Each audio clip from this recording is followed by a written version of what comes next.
بڑا انسان ہوتا ہے، جتنا بڑا لیڈر ہوتا ہے، اس کو اتنا بڑا امتحان پاس کرنا پڑتا ہے۔ خان صاحب نے اتنا بڑا امتحان دے کے یہ ثابت کر دیا کہ اس دور کا، اس صدی کا وہ بڑا لیڈر ہے، سب سے بڑا لیڈر ہے۔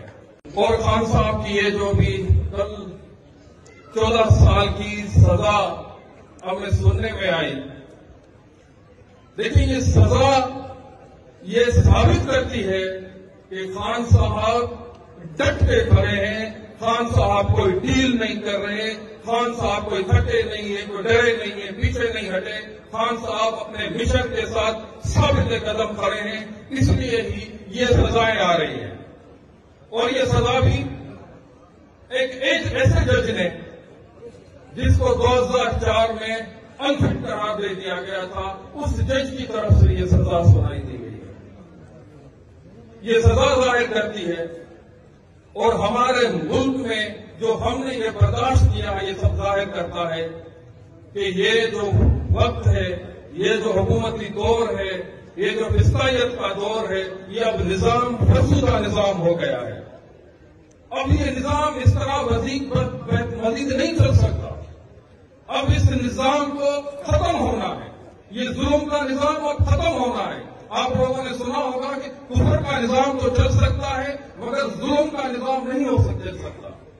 تو یہاں تک پہنچنے ہم نے ایسے ایسے تجربے کیے ہیں کہ یہ ریاست یہ کھل کے ہمارے سامنے آ گئی ہے کہ یہ کس طرح یہ نظام فرسودہ نظام ہے۔ اب آدھا کام ہو چکا ہے،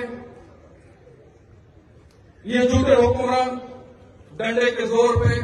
دھاندلی کے زور پہ یہ جو حکمران بن گئے ہیں، اور ان کو لانے والے یہاں تک تو ہو گیا کہ خان صاحب نے ان کو تھکا دیا ہے، یہ تھک گئے ہیں، اب ان کو بھگانا ہے۔ بھگانے کے لیے، ان سے جان چھڑوانے کے لیے ہمیں متحد ہونا پڑے گا، ہمیں ایک ہونا پڑے گا، ہمیں یونائٹ ہونا پڑے گا، ہمیں تنظیمی ڈسپلن میں آنا پڑے گا۔ اب جب خان صاحب اتنی قربانیاں دینے کے باوجود جب باہر آئیں تو ہمیں تنظیم کی صورت میں ایک بہت عالیشان تنظیم ان کے سامنے کھڑی ہونی چاہیے۔ اس کے لیے ہمیں اپنی چھوٹی بڑی انائیں، اپنی مخالفتیں، ذاتی مفادات کو دور کر کے تنظیم کو ہمیں بہتر بنانا ہوگا۔